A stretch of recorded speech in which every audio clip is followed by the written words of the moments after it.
4 December বৃহস্পতিবার বিকেল 5টায় খালেদ মহিউদ্দিন আছি এডিটর স্পিকে জানিয়ে দিচ্ছি শিরোনাম।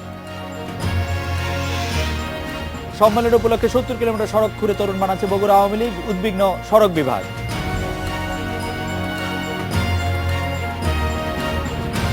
রেল লাইনের পাশে উচ্ছেদের পর আবার বসছে দোকানপাট, টহলদারদের বিরুদ্ধে চাঁদাবাজির অভিযোগ।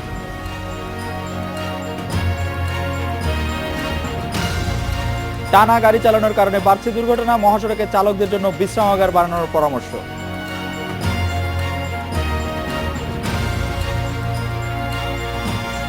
সবজির ফলন ভালো, কমছে দাম, উৎপাদন খরচ উঠা নিয়ে শঙ্কায় কৃষক।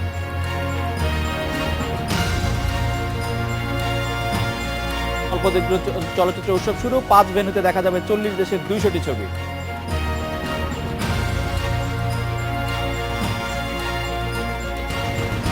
সম্মেলন উপলক্ষে মহাসড়ক খুঁড়ে তরুণ বানাচ্ছে বগুড়া আওয়ামী লীগ। 10 ডিসেম্বর জেলা আওয়ামী লীগের ত্রিবার্ষিক সম্মেলনকে কেন্দ্র করে তরুণ তৈরির পরিকল্পনা হচ্ছে 70 কিলোমিটার সড়কে। এতে উদ্বিগ্ন হয়ে পড়েছে সড়ক বিভাগ, কিন্তু সড়কের ক্ষতির দিকটি বিবেচনায় আনছে না দলের নেতারা। ঢাকা দিনাজপুর মহাসড়ক গর্ত করে এ তোরণটি পোতা হয়েছে শাহজাহানপুর এলাকায়।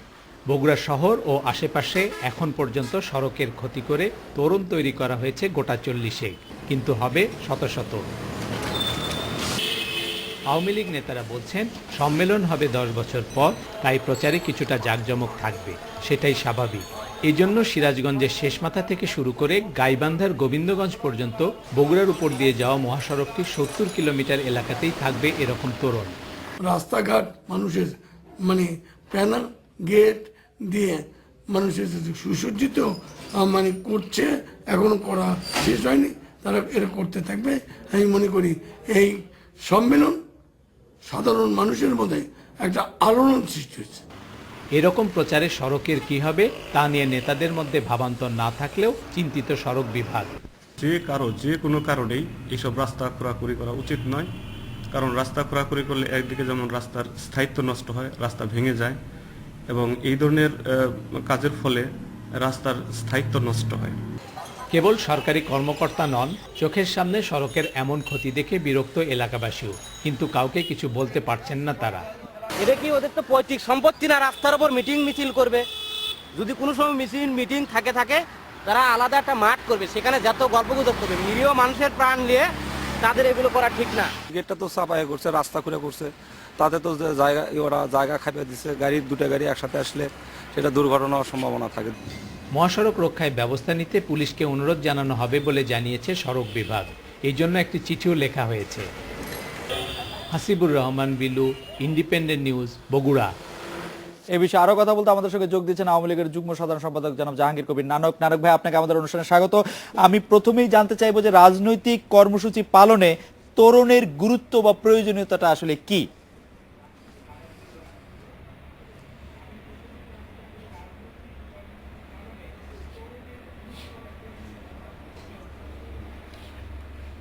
ধন্যবাদ। আসলে তরুণ এটি একটি রাজনৈতিক দলগুলি বা রাজনৈতিক দলের কর্মসূচিগুলির একটি অঙ্গ হয়ে দাঁড়িয়েছে, এটি উদ্দীপনার একটি অঙ্গ হিসেবে দাঁড়িয়েছে।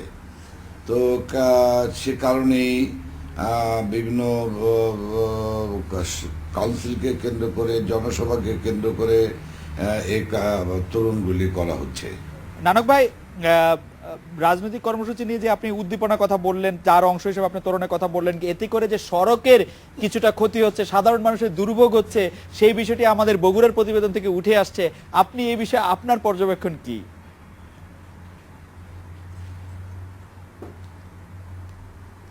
আমি কিন্তু বিষয়টিকে জাজ করতে চাইনি। আমি আপনার জাস্ট তরুণ কেন হয় এই বিষয়টির উত্তর দিয়েছি।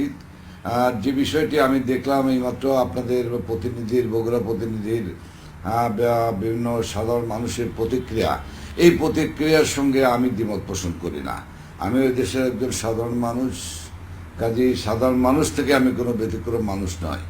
কাজে আমি সাধারণ মানুষের যে সেন্টিমেন্ট, এই সেন্টিমেন্টের সঙ্গে আমি কোনো দ্বিমত পোষণ করি না।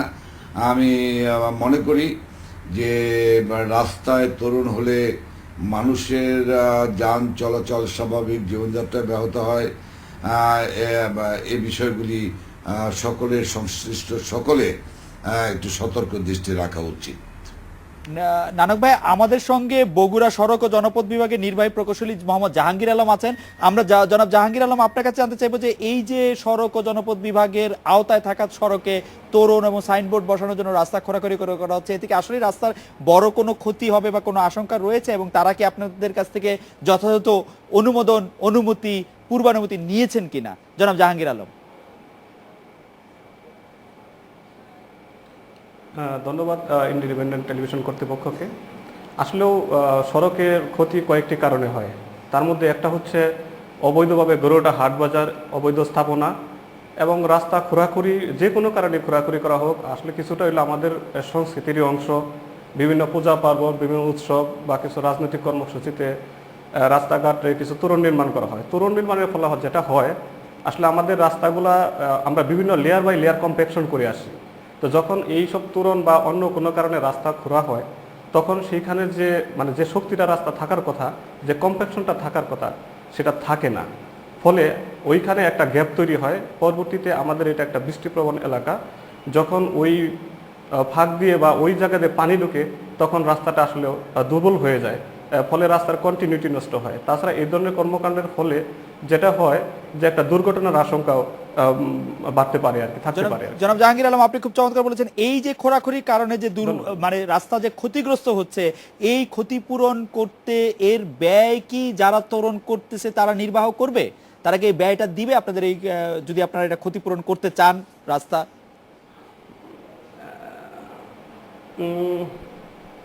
আসলে এটা আমি একটা কথা বলছিলাম, এটা আমাদের সংস্কৃতির অংশ। তবে আমরা এটা আসলে ওই যে আজকে যেমন আপনারা একটা অনুষ্ঠানের আয়োজন করেছেন, মানুষজনকে সচেতন হচ্ছে, বা আমাদের মন্ত্রী মহোদয় যখন কোথাও যান, আমাদেরকে আগে থেকে বলা থাকে কোনো রকম তোরণ নির্মাণ করা যাবে না।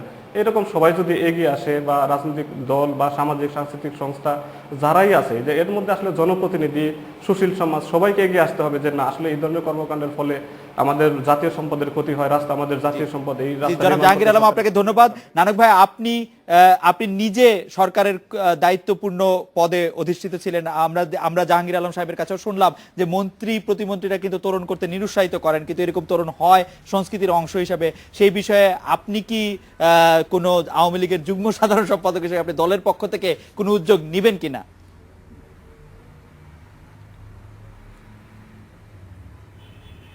হ্যাঁ, আমি আপনাকে বলতে পারি, আমি সংশ্লিষ্ট জেলাগুলিকে আমি অনুরোধ করব, সেটি হলো যে এ ধরনের উদ্যোগ থেকে নিজেদেরকে নিবৃত রাখতে।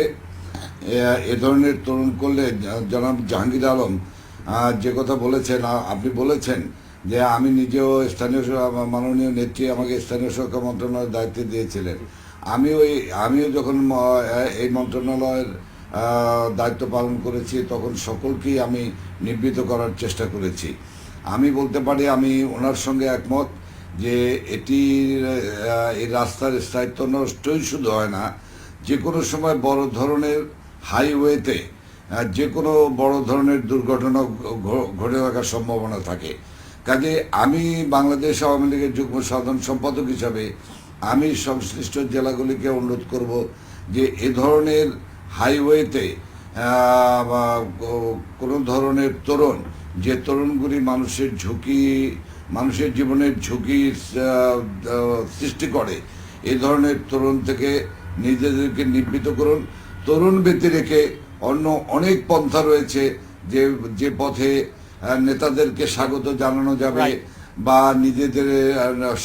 নিজেদের দলের অবস্থান সম্পর্কে জানানো যাবে। নানক ভাই, আপনাকে অনেক ধন্যবাদ। একটি সাংগঠনিক বিষয়ে প্রশ্ন করতে চাই যে বগুড়া জেলা আওয়ামী লীগের সভাপতি কিংবা সাধারণ সম্পাদক পদে, নানক ভাই, বগুড়া জেলা আওয়ামী লীগের সভাপতি কিংবা সাধারণ সম্পাদক পদে টানা 40 বছর ধরে একই মুখ আমরা দেখতে পাচ্ছি। আমরা জনাব মমতাজের কথা বলছি, যতদূর শোনা যাচ্ছে এবারও তিনি সভাপতি হচ্ছেন। একটি গণতান্ত্রিক দলের জন্য বিষয়টা কতটা আকাঙ্ক্ষিত? সভাপতি বা সাধারণ সম্পাদক পদের নতুন মুখ আমরা দেখছি না কেন?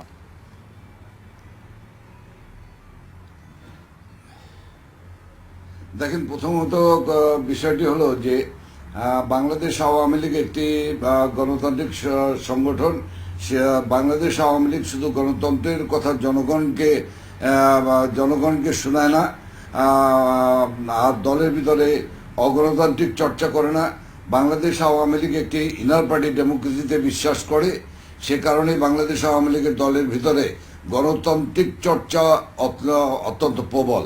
আমরা এ পর্যন্ত যতগুলো উপজেলা জেলা কাউন্সিল করেছি, সমস্ত কাউন্সিলগুলি আপনাদের প্রতিনিধির মাধ্যমে জেনে থাকবেন যে এত সুন্দরভাবে গণতান্ত্রিক চর্চায় অক্ষুণ্ণ রেখে করা হয়েছে, যা যে কোনো জায়গায় এই নিয়ে কোনো প্রশ্ন ওঠে না। ঠিক তেমনিভাবে আগামী 10 তারিখ বগুড়াতে যে সম্মানীয় কাউন্সিলটি হবে, সেই কাউন্সিলটিতেও আমরা গণতান্ত্রিক পন্থায় নেতা নির্বাচন করব। আমরা সেই নেতা নির্বাচন করতে গিয়ে কাউন্সিলররা, বগুড়া জেলা আওয়ামী লীগের কাউন্সিলররা তারাই নির্ধারণ করবেন কাকে তারা সভাপতি হিসাবে নির্বাচিত করবেন, সাধারণ সম্পাদক হিসেবে নির্বাচিত করবেন। সেক্ষেত্রে আমরা কোনো বিশেষ ব্যক্তি ব্যাপারে আমরা কোনো বাইন্ডিংস দেওয়ার কোনো নানক ভাই, সুযোগ আপনাকে অনেক ধন্যবাদ। আপনি বিষয়টা একদম স্পষ্ট করে তুলেছেন। এডিটর স্পিকে এবার একটি 40 সেকেন্ডের বিরতি নিচ্ছি, ফিরছি তারপর।